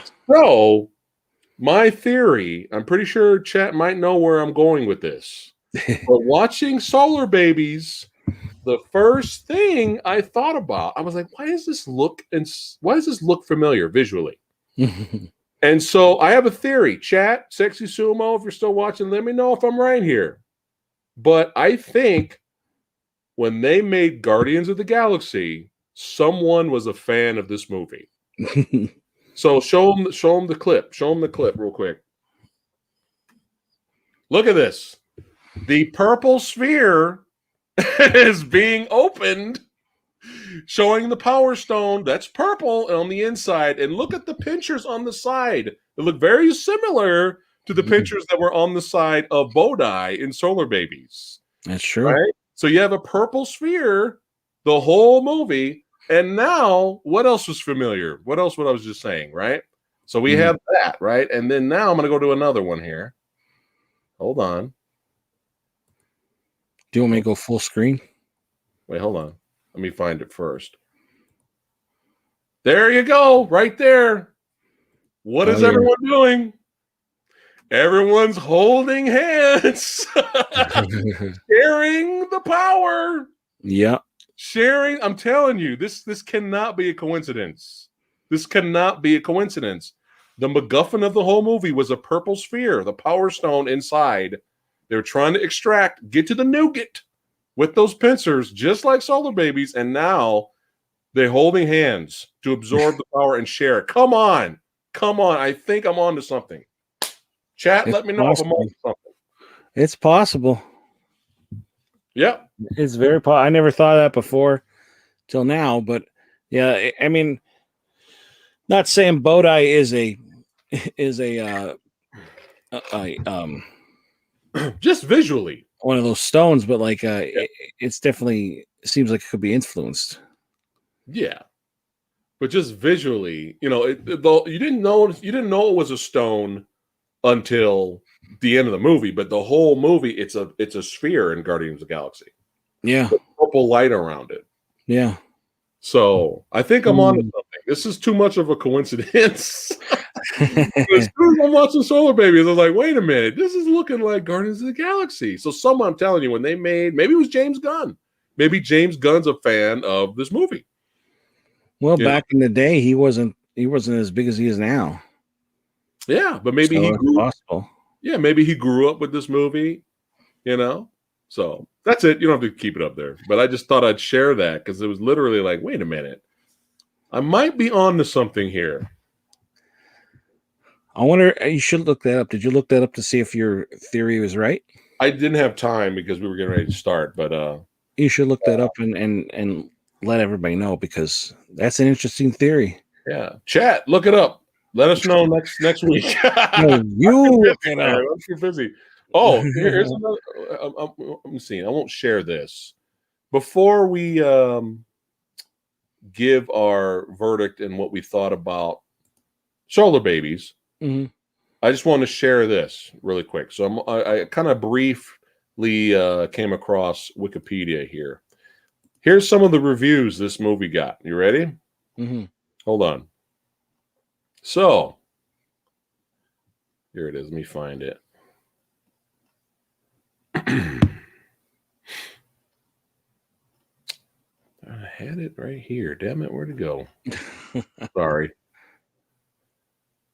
Apparently, Mel Brooks was he was executive producer of this. I did not know. Of Solarbabies? He was involved with it somehow, and it just did not do well in theater. He ended up, Brooks estimates he had lost about $9 million of his own money at the time because he had to use his own money to try to fund the movie. Oh wow. Brooks claimed that over the years since its release, the movie finally did break even, most likely through home video and DVD. Brooks called it a miracle. So look at that. So it looks like the cult status, you know, the movie found its niche on home video and survived that way, which is good. Yeah. It's good. It sucks it took that long, and it sucks that it got panned. Here we go. Here's some reviews, guys. Here you go. Leonard Maltin. All right. An appalling stinker. The 1980s teen jargon doesn't exactly capture the futuristic mood of this junk. The film was given a bomb rating in his annual publication. Joe Kane says the Phantom of the Movies called the picture a pathetic Mad Max Beyond Thunderdome ripoff. Right? Working from a script which must have been scrawled in Crayola. Oh. With every futuristic cliche you could possibly imagine, lacking in originality, but rich in brain-dead dialogue with Jamie Gertz snarls, "Get out, you creature of filth." Consider that a subliminal message. Mike Clark from USA Today says, better pray for pox on Spock guys and fast. The film was released on the same day as Star Trek The Voyage Home. Oh no, that's not good. Yikes. Oh man, this movie was doomed. Yeah. Dude, that was the highest grossing Star Trek film at that time. That movie was that was bad. That was horrible. Whoever released this movie on the same day as Star Trek 4, that was stupid. That was really dumb. And added, we see in a couple of scenes that movies still exist. I have thought both civilization and the movies would have been wiped out by 41. I'll give it away. All right, here's the best one. Gene Siskel, on his syndicated film review show, Siskel and Ebert, called the film trash. Trash. That's it. Trash. There you go. Yeah. All right, now that we've got that out of the way, just to kind of put things in perspective, and you know, you could see obviously financially the movie didn't do well until finally when it got to home video. Kind of similar to Big Trouble in Little China, very similar. Wow. And obviously the critics didn't like it. So critics hated it. Financially, it didn't do well until it got to home video. However, the cult following status doesn't include you and me in that. No. So I'm gonna let you go, and then I'm gonna give my verdict of what I thought. Go ahead. Well, like I was saying in the beginning, I think it lost some of its charm nowadays to me. Okay. But I still really like it. Yeah. I still feel the same thing as I did back then about Metron. Yeah. But now again, this is another post-apocalyptic movie where the little kid is on my nerves. I never realized how much Daniel was a pain in the ass. Okay. First off, how is he with this group of older kids? That would never happen unless they were a little brother. Right. But like, I just found him like he's curious, like every kid would be, but like he's too innocent in this world, I think. I don't know. I found him very annoying, and I didn't like Daniel anymore. I don't like him anymore. Is Daniel more annoying than the kid in Steel Dawn? No. No. I like Daniel way more than that guy. I shouldn't say I hate Daniel or anything. Like I just his character. The character got annoying to me a little bit. Annoying. Yeah, like he ran off without telling anybody, so they had to go after him. Yeah, he hears Bodai. I mean, great for him. They got his hearing back. Yeah, but like I don't know. He just seems trouble. He's just trouble. You know. And he wasn't surprised when they found him. Yeah. He was just like, he kind of had a look on his face like, oh, there you guys are. Okay. It's like, he didn't really look surprised like when they found him in the colony. Yeah. They caught up with him later. But no, I get that. Yeah. You know, that's fine. But yeah, overall, I still like the movie. Right. just not as much as I used to when I was younger. Right. All right. But do you still consider yourself part of the cult since you like the movie? Yeah, yeah. Okay. I wouldn't be like, oh, I'm never gonna watch it again. Well, guess what, my friend? What's that? I have been initiated in the cult as well. Oh yeah? Yes, because I had a blast. I had fun. This is a fun movie. I'm glad. It's a fun movie. There's stuff in it that doesn't make sense. It has its flaws. Yeah. You could easily pick this movie apart, but I'm watching this movie and I'm like, okay, we're all over the place. It's one of those, let's throw everything at the wall and see what sticks. And you got Mad Max, you got Star Wars, you got all kinds of shit all over the place. We got Rollerball, we got a purple entity alien flying around, right? It's all over the place. And usually when you have movies like this that are kind of messy and kind of let's just throw everything at the wall, usually it's very rarely that a messy movie could still be really entertaining. Yeah. And Solarbabies for me was fun, man. I had fun with the movie. I'm glad. I was very surprised. I was like, this is weird. Like, as soon as the movie started, I was like, what is this rollerball? What is happening? Oh boy, here we go. I'm ready. But there was enough entertainment on the Solarbabies adventure. And there was this is one of those movies where cheese is the charm. I think what made me be not completely destroy Daniel is because he didn't talk a lot. If he talked a lot throughout the movie, then I'll be like, okay, we need to put the kid in the tire and kick him off the mountain. Right? Kick him off that bridge. But it was a fun movie, man. I had no expectations. I didn't see a trailer. I went in blind. I didn't even read the plot synopsis. I just like, all right, let's just watch this Solar Baby movie. I still think they should have retitled it something else. I mean, I get it. That's the whole shtick of the movie, because even the main villain Grok's like, they should change their name. They sound like pussies. I get it. That's the point of the movie. Yeah. But I don't know. It's kind of bizarre. It's weird because it's bizarre but yet memorable at the same time. The title. Yeah. And I guess in a way, that kind of sums up the movie. Bizarre, but memorable. There you go. So I liked it. I thought it was fun. I thought it was a fun movie. Would you watch it again? Sure. Good. Yay! Look at that, everybody. I made him a fan. I've joined the cult. We stink, therefore we are. That's right. I definitely stink. I need a shower. I also thought that was a little cruel too. Like, I know they're like, they didn't really kidnap them, but they were going to turn them in because that's their bounty hunters, but they took their boots.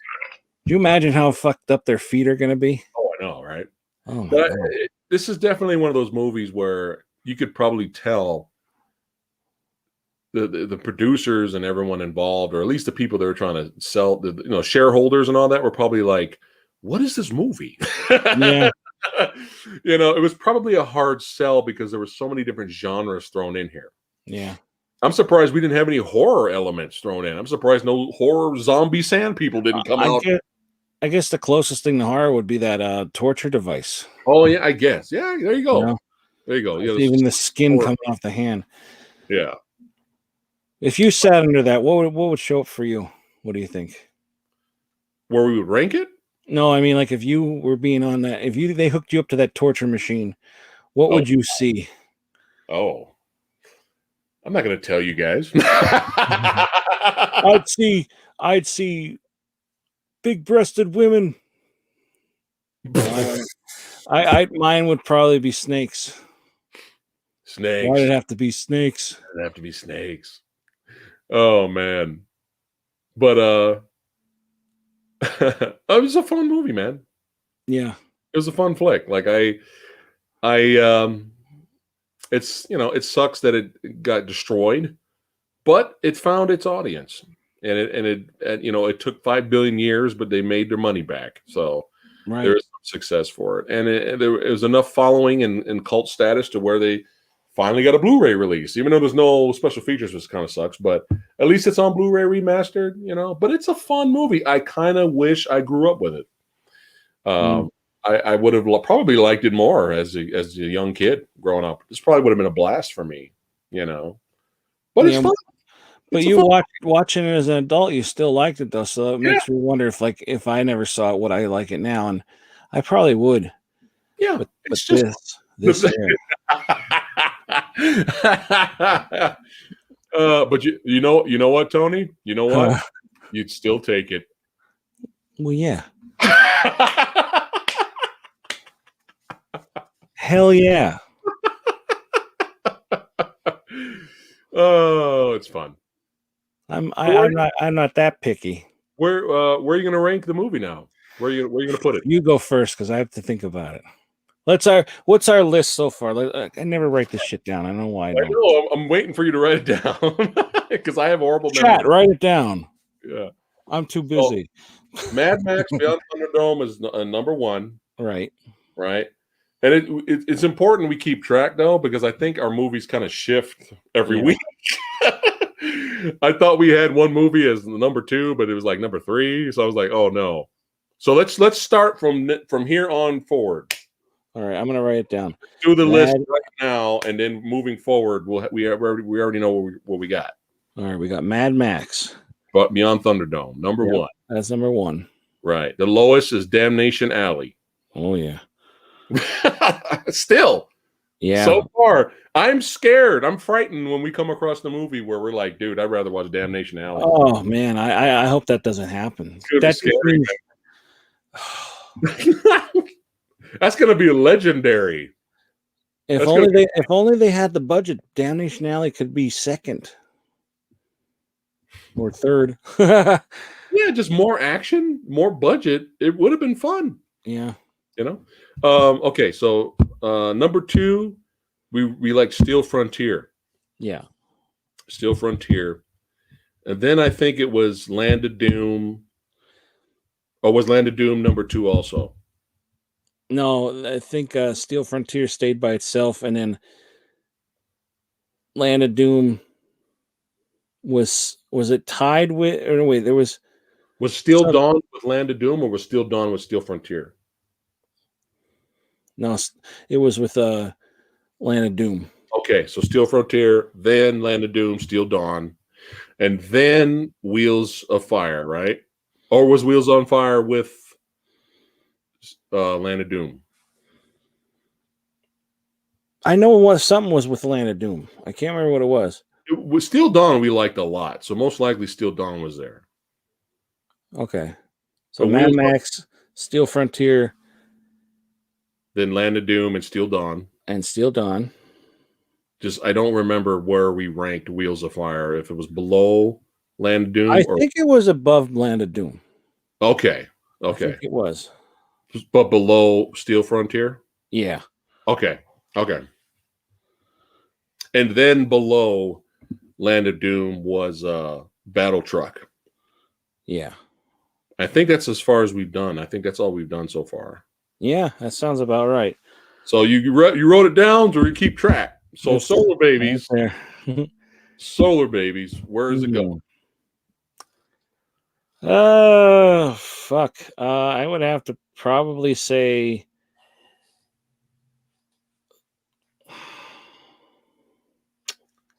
I think it might, for me, it might be tied with Steel Frontier. It's fun, man. Fuck it. Let's put it there. One day, what's going to split us up where you're going to be like, nah, I think it's lower. That's fine. We can go halvesies. It's all right. It's your show, though, so you get the final verdict. No, but I like just mentioned mine. No, I mean, if we're in agreeing the whole time, that's good. Yeah. But I want to see if you like don't agree with me, because then we can make your list. Because right now this is both our list. Yeah, it's the same. But once I had fun with it. You know what? I'm going to change it. I'm changing it. Okay. Put it where Steel Dawn is. Land of Doom and Steel Dawn are tied. Or I mean, Land of Doom and Solarbabies are tied. Yeah, I want to put it there. because Okay. I had a lot of fun with Solarbabies. I can rewatch it, but it's not. It's just not. It's just a fun movie. It's not badass. So I think the more movies that are badass will get the higher reviews, the higher ratings for me, because that's just me. That's just how I roll. Right. So, Okay, so then it's but Solar it's not, Babies and Steel Dawn and then Land of Doom. well, they're all together. They're all in the same. Oh, they're all three-way tie. Yeah. We could do Okay. that. Yeah. Oh, I thought that's what we were doing. you are I don't know what the word is, but you're doing it. You are not messing. You're fucking with everything. I like it. You're upsetting the ecosystem. That's what you're doing. You're teasing the gorilla in the monkey house. Well, I stink, therefore I am. So. That's right. So you have Mad Max, Steel Frontier, Wheels of Fire, three-way tie of Land of Doom, Steel Dawn, and Solar Babies. For me. For you, and then Battle Truck and Damnation Alley. Now, are Wheels of Fire in the same row as Steel Frontier, or is right below it? I have it right below. Yeah, that's perfect. Okay. Yeah, that's perfect. I'll put this on here as Preston's list. Preston's list. Preston's list. Yes. Yes. Yes. Moving forward, my good man, we should review all post-apocalyptic films with this voice. Yes. The next post-apocalyptic. Where are we exactly on that? Well, my good man, I was thinking of the Equalizer 2000. Is that the name of the film? I concur. I do agree with you. Well, I'm a big fan of Richard Norton, and I met. Yes. We'll go back to we'll have the long. Hearing. We have to have you have to have a pipe. Yeah. And a mug or something to drink out of. I think that would drive chat insane for the whole video. I would hate it too. Like, yeah, I don't know if the sound was off or anything. I'm not going to watch that video again. And then, my favorite part of Equalizer 2000 is the abundance of bloops. Bloops, and it's equal to 2,000 bloops. Yes, that's our ranking. We should rate the movie as 2,000 bloops. 2,000 bloops. Yes. More explosions and gunfire. Equal to a 12 o'clock boner. Why did you turn into Van Damme there? I don't know. If I turn into Van Damme nowadays, I have to just wear a hat all the time and a robe. Turn into Van Damme right at the end there. I didn't turn into Van Damme. What you talking about? You do a good Van Damme, man. I don't know what it is. I'm like the worst accent guy ever. Mm-hmm. And somehow my accents turn into Arnold Schwarzenegger at some point. No matter what accent I'm trying to do, I just turn into Arnold, a bad Arnold, which is hilarious. You do a good Van Damme, though, man. A bad Arnold is almost better than a good Arnold. Come on, do it. Hey, you're already better than mine. Oh, you're already better. I want to hear yours. No. I want everybody in chat. I'm embarrassed. Oh, stop it. Putting me on the certainly. Come on, do it. Do your Arnold impression. Do it. Do it. I'm here. Kill me. I'm here. Kill me. That's pretty good, man. What other impressions can you do? Can you do Seagal? No, I never tried. I could do just squint. I don't know. Just squint and whisper. I like your Seagal impression though. My Seagal. I like how you just go up to Lady Fat Blood and just break the neck. It's fun when we get the wives involved and they do a good job with it. Yeah. Well, this is fun, man. Wasteland Wednesdays. That's right. Solarbabies. We apologize for the ending. that accent. Like I'm like, oh man. We're gonna keep doing it. We might. just for fun. Just not the whole episode. Hopefully, Equalizer 2000 has a song that we could sing. I know, If not, man. we'll have to think of something. If we had more time, we could have made a song per movie. Yeah. That'd be hilarious. And released it around Christmas time. And then donated to the funds of Damnation Alley. Orlando says, "Do it! Come on, do it! Come on, do it! Do it now!" Drop dead. I don't do requests. Pretty good. What was I gonna say? Oh god, it just escaped my brain. What it's awesome and it's fun that we both enjoyed Solarbabies as a fun little entertaining adventure post-apocalyptic movie. What made the movie for you? What could have made the movie better for you is what I'm trying to say. Well, I mean, blood would be great, but again, PG-13. But I don't know, a little more background to more of the kids, more of the people. Maybe more flashbacks, Right? Stuff, or I don't know. I think the movie needs a prequel, back to like watching the eco warriors fighting the war and that. That'd be interesting. Yeah, something like, or a sequel, because now everything's going the water and that. Maybe something happened. Right. Maybe the water's going to go away again. Maybe. I don't know.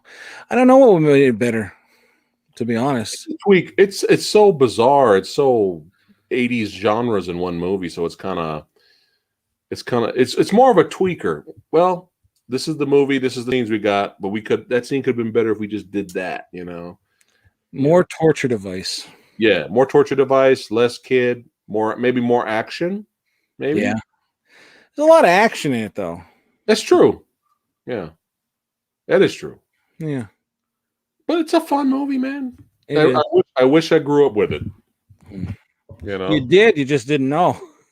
Like Monster Squad. Yeah.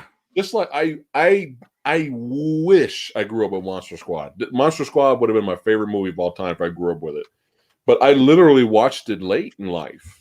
I didn't even know the movie existed until my buddy Edgar was like, "Yeah, this guy was selling Monster Squad on VHS at this convention." I was like, "What the hell is Monster Squad?" I didn't even know it existed. Oh wow. Yeah. And then when it finally came on DVD, I bought it, and I was like, "Dude, this movie's fucking great." Oh, I thought you were gonna say it's terrible. No, it was garbage. I wasted my money.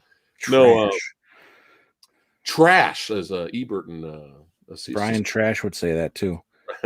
No, he would say fuck Solarbabies. But it's one of the Solarbabies. It's one of those movies where it's kind of hard to defend. It's like when people hate it, it's just like, well, I enjoyed it, but it's kind of hard to be like, no, man, you just don't get Solarbabies, man. You don't get the genius. You don't get how deep it is, and you know what I'm saying. You just don't understand, man. It's not one of those movies where you can debate and defend.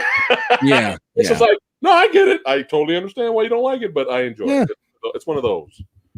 And I didn't realize this until today, that it was shot entirely in Spain.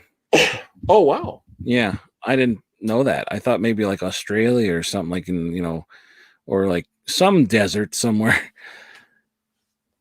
But yeah, it is odd to have a post-apocalyptic movie with two Aussies and then no others. Like yeah. Usually it's just all or none. Yeah. It's kind of funny. Maybe that's what's missing. More Aussies. What was the line you like when the guy was trying to sell Mel Gibson water in Beyond Thunderdome? What was his line? He's like, what? This is water. You can't live without it. And he does the thing on him. Goes, what's a little bit of fallout, huh? Have a nice day. When I was little, like I said, I didn't understand that. I just thought, okay, it's dirty water. The radiation. Yeah. Yep. What's up, Sherry? Hey, Sherry. Sherry in the house. What the hell? Oh, not Siri, Sherry. What the hell? Fucking phone goes, It's like, dude, is your place haunted? What the fuck just happened? That would make it a lot more See? interesting during the day. I'm telling you, you need to do clips of your live streams. The funny moments. That'd be a hilarious video to watch. That would definitely be in there for sure. What the hell is that? You and Star, I'm like, hey, Sherry. Wow, that's hilarious. Yeah. That's pretty funny. It's not even, come on. This thing is supposed to be smart.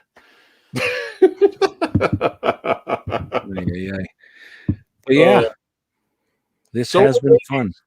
Solarbabies, it could only been made in the 80s. Yeah. But see, that's what's great about the 80s is that, you know, we didn't have the $5 billion CGI budget and technology. Well, we want to create a land and a whole world. Yeah, go ahead and make that in 5 minutes. Yeah. You know, they didn't have that. And everyone had to be creative. It was like so many, you know, practical effects was used and stuff like that. But so many movies took risks in the 80s. Mm-hmm. You know, for better or for worse, at least they took risks. You're like, let's try this, you know. And yeah, we got some of the greatest movies ever made from the 80s. And of course, you know, every era has their shit bombs. Oh yeah. Every era has their I stink, therefore I am. Yeah. But it seems more so there's just more creativity in the 80s, you know. And look at this. We had like 8 genres in one movie. Yeah. You know? But it seems too with a lot of post-apocalyptic movies, there's always this kind of like shout out to Star Wars. Well, gotta have something in there that works, you know. Yeah. Star Wars changed the game.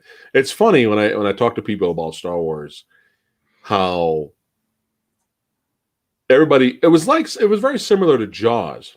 Everybody thought this movie was going to be garbage. Everybody thought this was going to be a joke. Mm-hmm. And I always mention that scene in Star Wars where they're going down at the end of the movie and they're getting ready to get their medals. Yeah. And you have all those officers on the side. Behind the scenes, those officers were laughing their asses off during that scene when they were walking down there because they all thought that this was a shit show. They thought, what the fuck? What kind of movie are we making? Oh shit! Isn't that funny? I didn't know that. And then when the movie came out,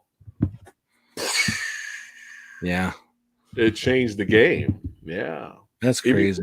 Jaws, the fucking shark didn't work.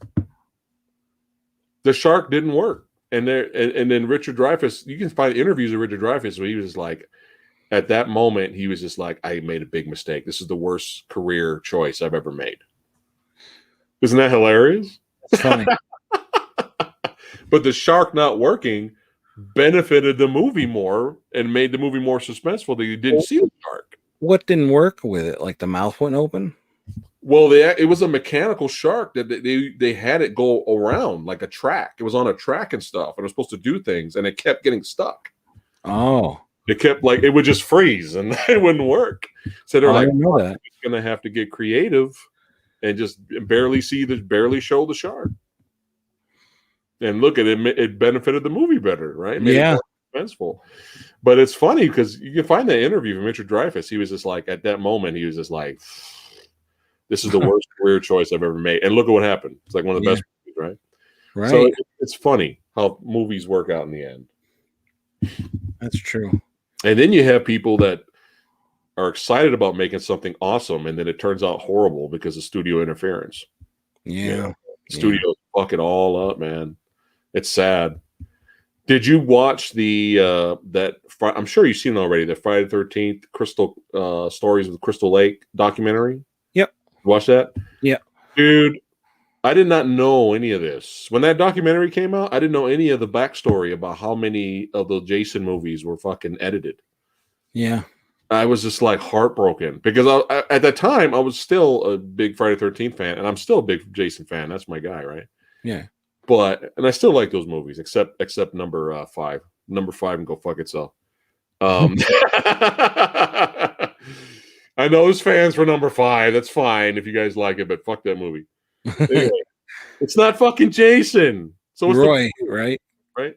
Yeah. Whatchamacallit? But 7 was the worst.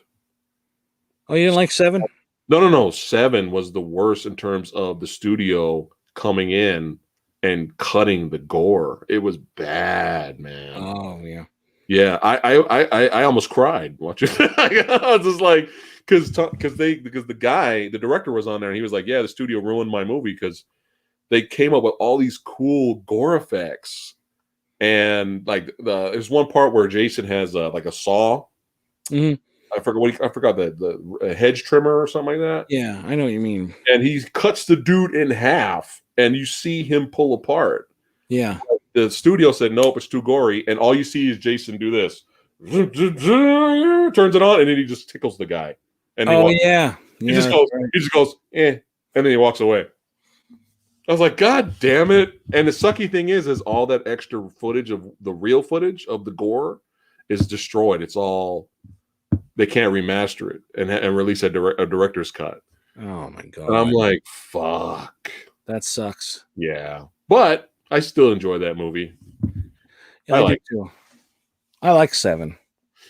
That might be my favorite Jason design in that.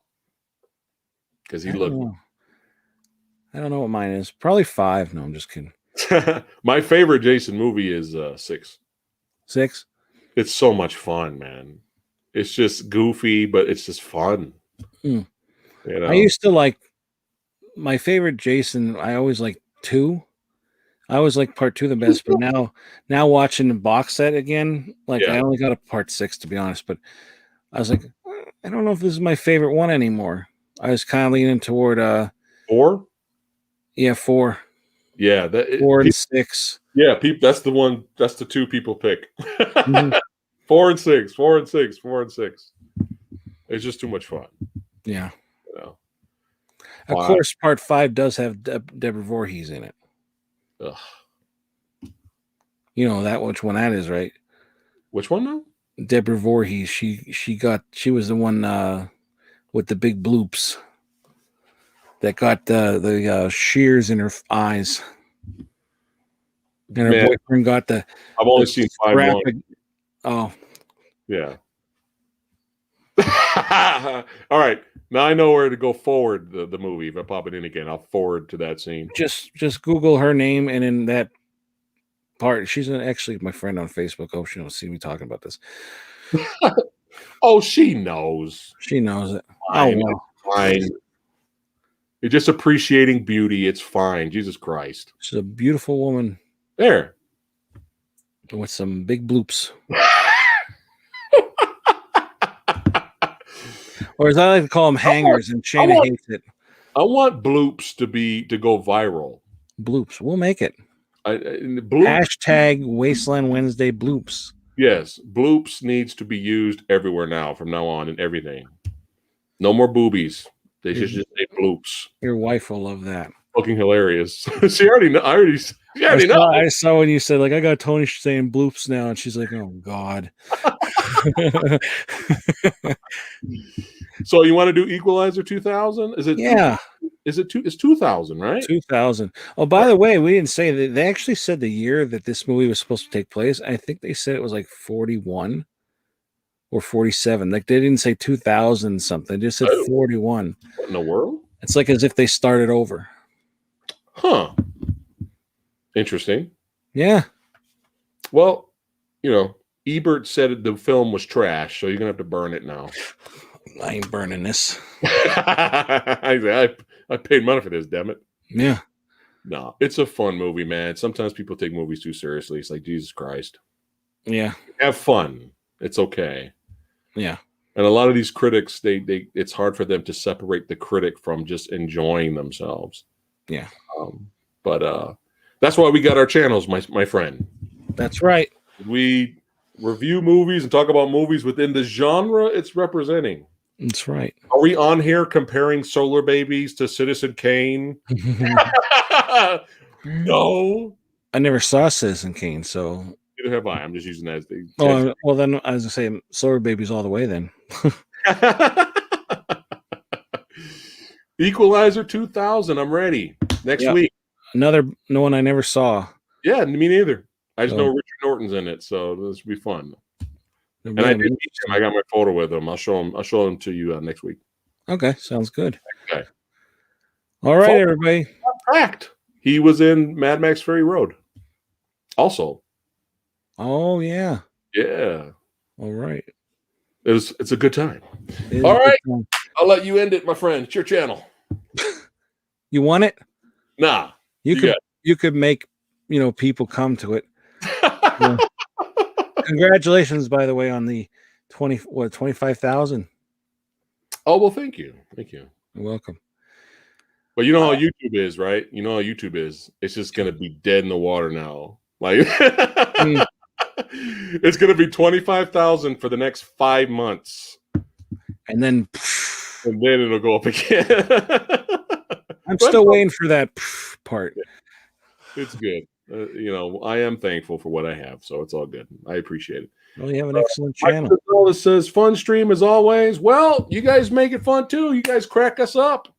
Yes, thank you for joining us, everybody. Yeah. Appreciate it. But yeah, if you haven't already, give this video a thumbs up. Hit the subscribe button. Go over to That Fat Samurai Guy's channel.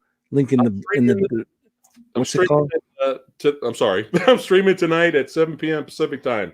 If you guys want to hang out. That's right. You get punched in the face, apparently.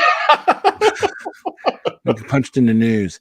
Yeah, head on over to his channel, subscribe and everything, and come back here. Well, I'm going to be streaming this weekend again. Friday night, we're going to be watching Night of the Living Dead. Woo, party time. So, and you don't have to sync it up with yours or anything. I'm going to be showing it on here, and it's public domain, so they can't say a thing.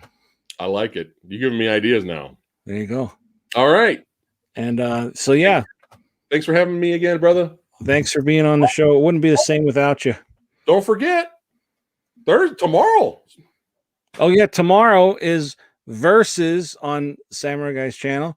We're going to be talking about one of my favorite movies, Top Gun. Ooh. And we're going to we'll also be talking about Iron Eagle. Yes. Versus which one's better? Yes. It's gonna I don't know. I'm biased, but I already know what movie's gonna win.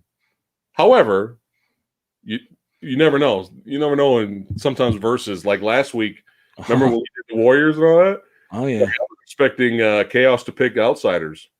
Yeah. Or the week before, I was expecting Chaos to pick Outsiders, and he picked the Warriors. So you never know. Yeah, you never know. I was really surprised about that, especially with the whole fuck the Outsiders, and then that was hilarious. Yeah, it was great.